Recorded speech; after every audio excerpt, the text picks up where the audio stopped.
The ranch everyone had forgotten stood on a lonely stretch of rolling prairie where the grass shimmered beneath endless blue skies and old cottonwood trees whispered with every steady breeze. Travelers passing along the dusty trail rarely spared it more than a glance. Its weathered cabin leaned slightly with age, the porch creaked under its own weight, and the faded barn looked as though it had surrendered to time years before. Wildflowers bloomed freely around broken stone paths, as if nature itself had gently reclaimed the forgotten place. One bright morning in the summer of 1886, a quiet stranger rode into the nearby town of Red Creek with little more than a worn saddlebag and a tired bay horse. His name was Richard Boone. At 34 years old, the lines on his face belonged to someone who had lived through far more than his years suggested. His clothes were clean but patched, his boots carried the dust of countless miles, and his eyes held a calm that seemed almost out of place in the restless West. People noticed him because strangers always attracted attention, but they lost interest just as quickly. Richard spoke little. He paid for a modest meal, thanked the cook with genuine respect, and asked only one question. Who owns the abandoned ranch beyond Miller's Ridge? The answer surprised everyone. No one who wants it, an old shopkeeper replied with a chuckle. If you've got $1 to waste, they'll gladly hand you the deed.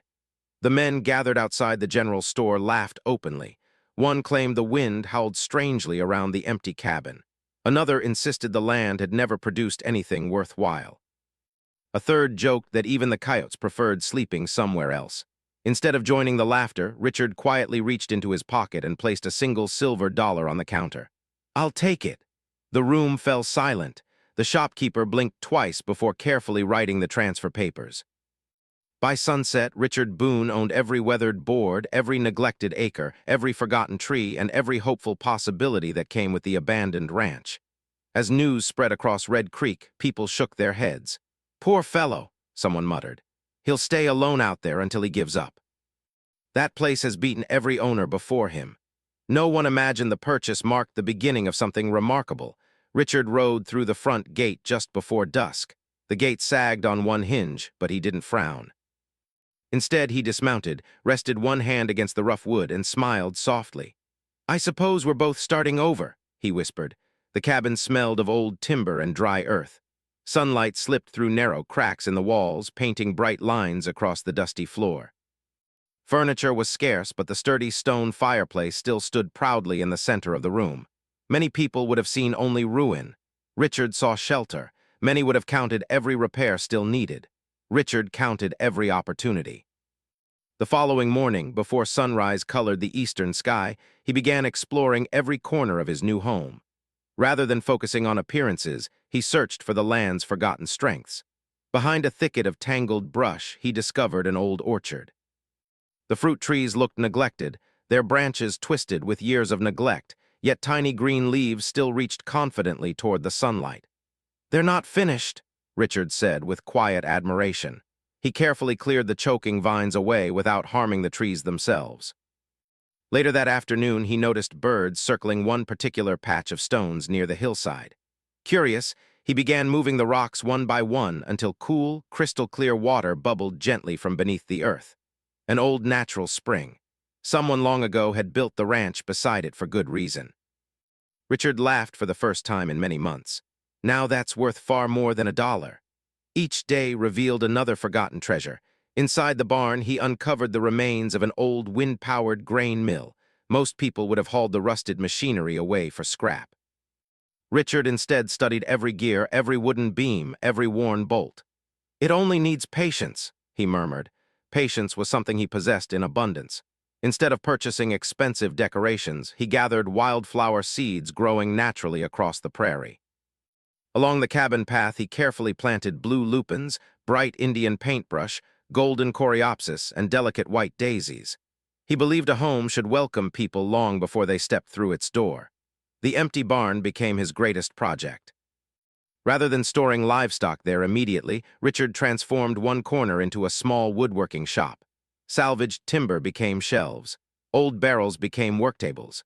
Bent nails were straightened and used again. With every careful cut and smooth stroke of sandpaper, forgotten lumber found new purpose. As evening settled over the prairie, the rhythmic sound of carving drifted softly through the open barn doors.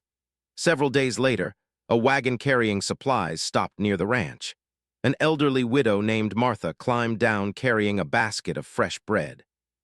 "I heard someone finally bought this place," she said kindly. "Thought you might appreciate supper." Richard accepted the basket with grateful eyes. "You've already given me more kindness than I expected." While speaking, Martha noticed a half-finished wooden rocking horse resting on the workbench. "For your children?" she asked. Richard smiled gently. "I don't have any." "Then who is it for?" He carefully brushed away a few wood shavings. "The Johnson family lost nearly everything last winter. Their youngest son admired a toy in the mercantile window but couldn't afford it." "So you're making him one?" Richard nodded as though it required no explanation. Martha studied the quiet man for a long moment before saying softly, "Red Creek may have judged you too quickly." The rocking horse took 3 evenings to complete. Every curve was polished smooth, every detail carved with care. When Richard delivered it anonymously to the Johnson family's porch before sunrise, no one saw him leave except a young woman riding along the distant hillside. Jessie Whitmore had come only because rumors fascinated her. She expected to find another dreamer chasing impossible fortunes on worthless land. Instead, she watched a quiet man leave a handmade gift where no praise could follow. Intrigued, she guided her horse toward the ranch, unaware that this forgotten place and the man who believed in it were about to change both of their lives forever. Jessie Whitmore guided her chestnut mare through the open gate the following afternoon, unable to ignore the curiosity that had lingered since witnessing the mysterious delivery of the handmade rocking horse. She had expected to find Richard Boone proudly speaking about his good deed around town, but instead she found him kneeling beside the old orchard, carefully loosening the soil around a young apple tree as though it were something precious. He looked up when he heard approaching hoofbeats and offered a polite nod. "Good afternoon, that's all," Jessie asked with a playful smile. He seemed puzzled. "I suppose it is."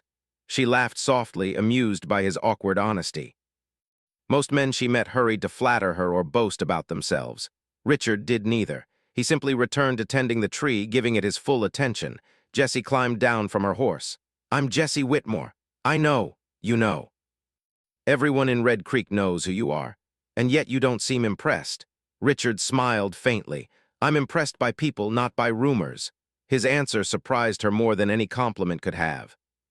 Before leaving that afternoon, Jessie noticed several loaves of fresh bread resting inside the cabin. "I baked too much this morning," she said, placing another loaf on his table. "You'll help me avoid wasting it." Richard knew she had baked it especially for him, yet he accepted without questioning her kindness. "Thank you." Those 2 simple words somehow felt more sincere than the elaborate speeches she usually heard from wealthy admirers. Days turned into weeks. Jessie discovered countless reasons to visit the forgotten ranch. Sometimes she brought packets of rare flower seeds collected during family travels. Sometimes she arrived carrying books she thought Richard might enjoy. Other times she claimed she simply wanted to ride through the countryside, though both of them quietly understood the ranch had become her favorite destination. The orchard slowly transformed beneath their shared care. Tiny blossoms appeared among the branches. The restored spring flowed steadily, filling a small stone basin where bluebirds gathered every morning. The windmill inside the barn finally turned again after Richard patiently repaired each wooden gear. Watching its blades spin against the bright sky filled him with quiet satisfaction. Jessie clapped happily. "You actually did it." Richard looked at the turning wheel rather than at her. "We did." Those 2 words stayed in Jessie's thoughts long after she rode home. Although Richard rarely spoke about himself, he listened with remarkable attention whenever Jessie shared stories.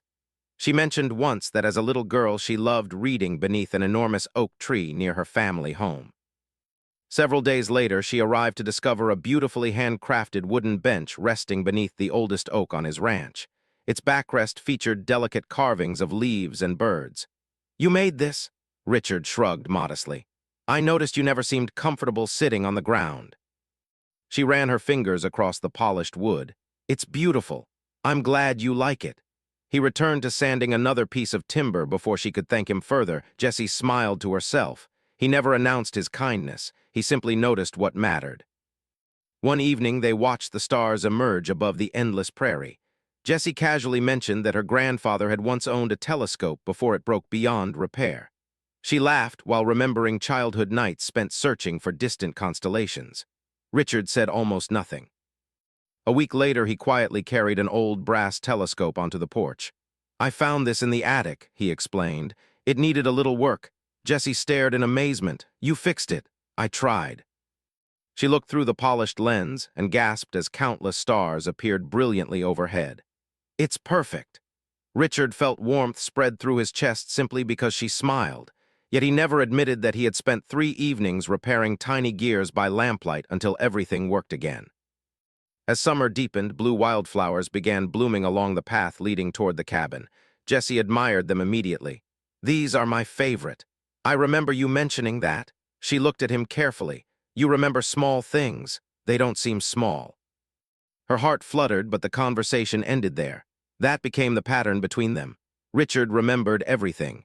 Her favorite flowers, her favorite stories, the songs she quietly hummed while walking through the orchard, how she preferred tea instead of coffee, which sunsets made her stop speaking simply to admire the colors. He noticed every detail. He simply never spoke about what those details meant to him. Jessie gradually realized she looked forward to every visit far more than she admitted. The ranch no longer felt abandoned. It felt peaceful, safe, alive, and Richard had become the first man whose silence she genuinely enjoyed. Unfortunately, silence can also hide the truth. One afternoon, Martha, the elderly widow, watched Jessie smiling while arranging books upon the reading bench. "You care for him," Martha observed gently. Jessie blushed. "I suppose I do." "Does he know?" Jessie glanced toward Richard, who was carefully shaping a piece of walnut wood inside the workshop. "I honestly don't think so. Have you told him?" She laughed nervously. "I keep waiting for him to tell me first." Martha sighed knowingly. Quiet hearts often speak the slowest. Weeks passed. Several prosperous ranchers continued calling at the Whitmore estate, hoping to win Jessie's affection. They arrived with polished wagons, expensive gifts, and carefully rehearsed compliments. Jessie accepted their courtesy but never encouraged them. Still, gossip spread rapidly through Red Creek. People assumed she would soon marry one of the wealthy young men. When Richard overheard those conversations in town, he simply lowered his eyes. What chance did a man with an abandoned ranch and a modest workshop have against fortunes built over generations? He never allowed jealousy to become bitterness. Instead, he convinced himself Jessie deserved someone who could offer her everything.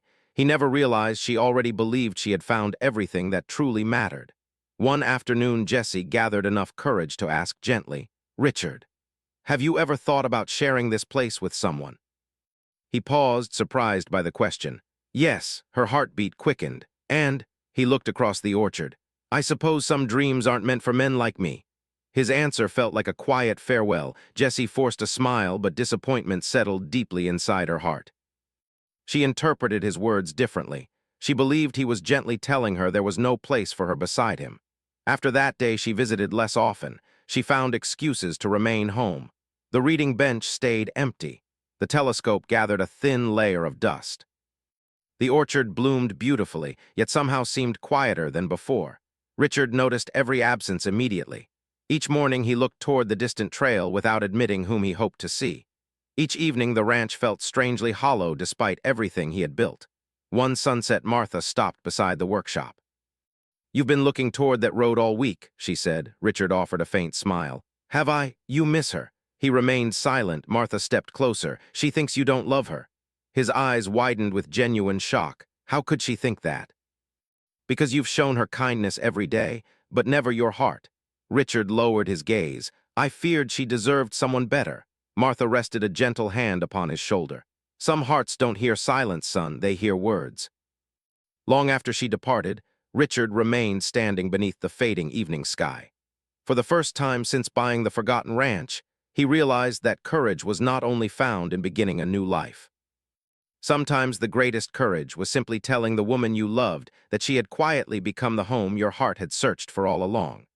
The morning after Martha's gentle advice, Richard Boone woke before sunrise with a feeling he had not experienced in years.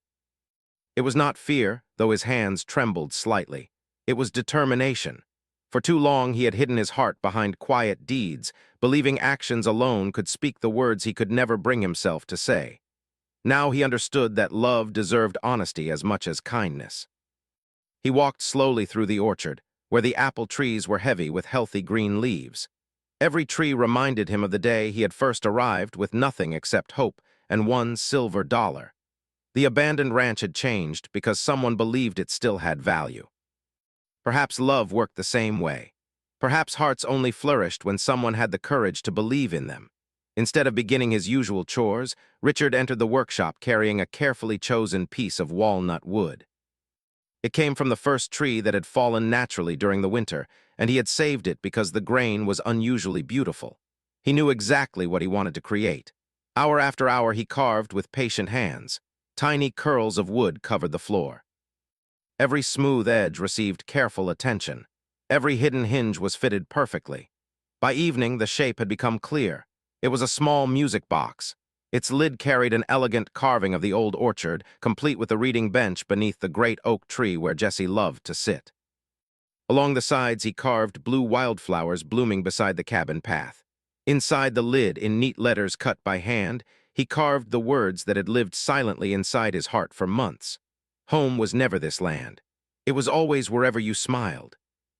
When he finished, he closed the lid gently and smiled to himself. It was the finest thing he had ever made. Meanwhile, Jessie tried convincing herself she had imagined everything between them. She spent more time helping her father at the Whitmore ranch and accepted invitations she would once have politely declined. Friends noticed she smiled less often. Even her father quietly observed that she no longer spoke about the little ranch beyond Miller's Ridge.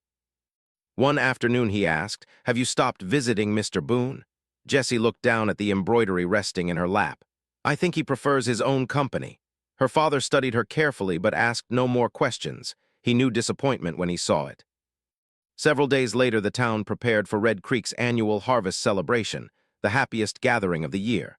Families decorated wagons with fresh flowers, musicians rehearsed lively songs, and children practiced games beneath colorful ribbons hanging across the town square.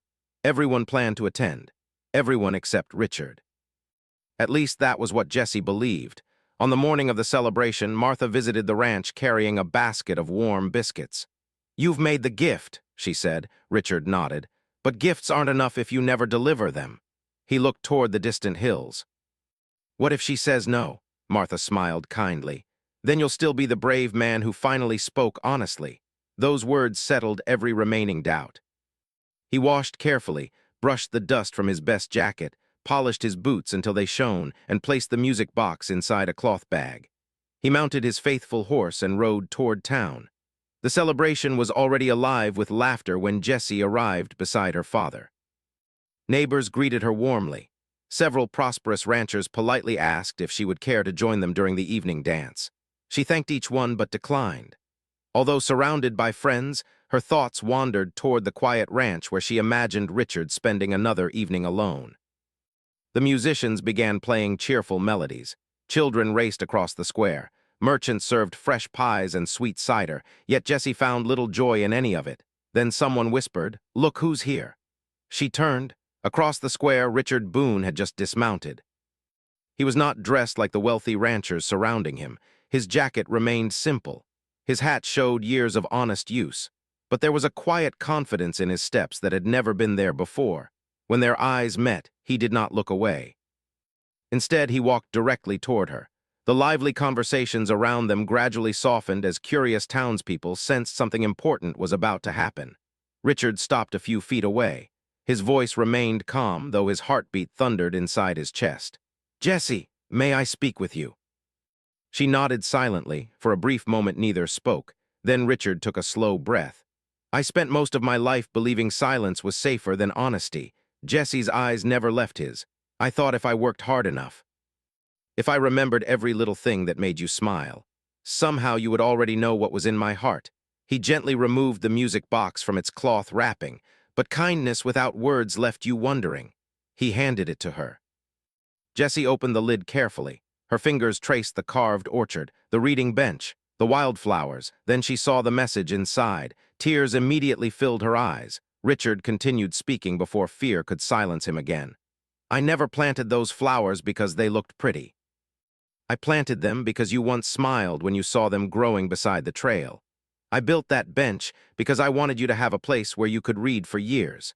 I repaired the telescope because I loved watching your face when you looked at the stars.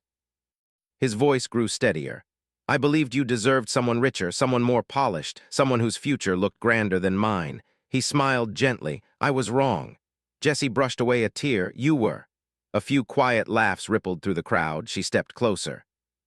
I never wanted the richest ranch. Her voice trembled with emotion. I wanted the man who remembered my favorite flowers, who built a bench just so I'd be comfortable, who listened when everyone else only talked. She looked directly into his eyes. I thought you didn't love me. Richard shook his head. I've loved you almost since the day you rode through my gate. Without hesitation, Jessie closed the distance between them and wrapped her arms around him.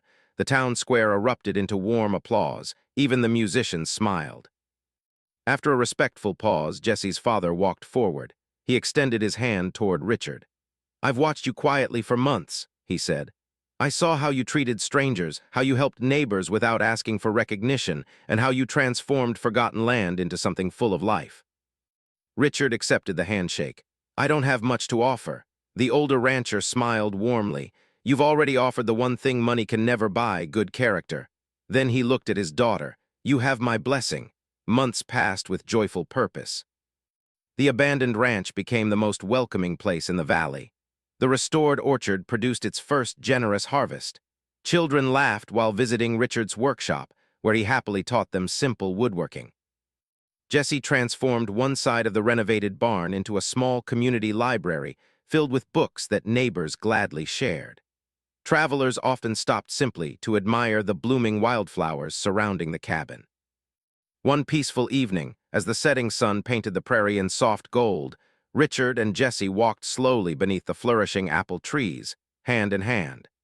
He paused beside the old reading bench and smiled at the woman who had changed everything. I spent years searching for a place to belong, he said softly. Then I realized home rode into my life on horseback. Jessie laughed through happy tears, kissed his cheek, and rested her head against his shoulder. Together they watched the orchard sway gently in the evening breeze, grateful that one last dollar, one forgotten ranch, and one courageous conversation had grown into a lifetime filled with love, hope, and lasting happiness.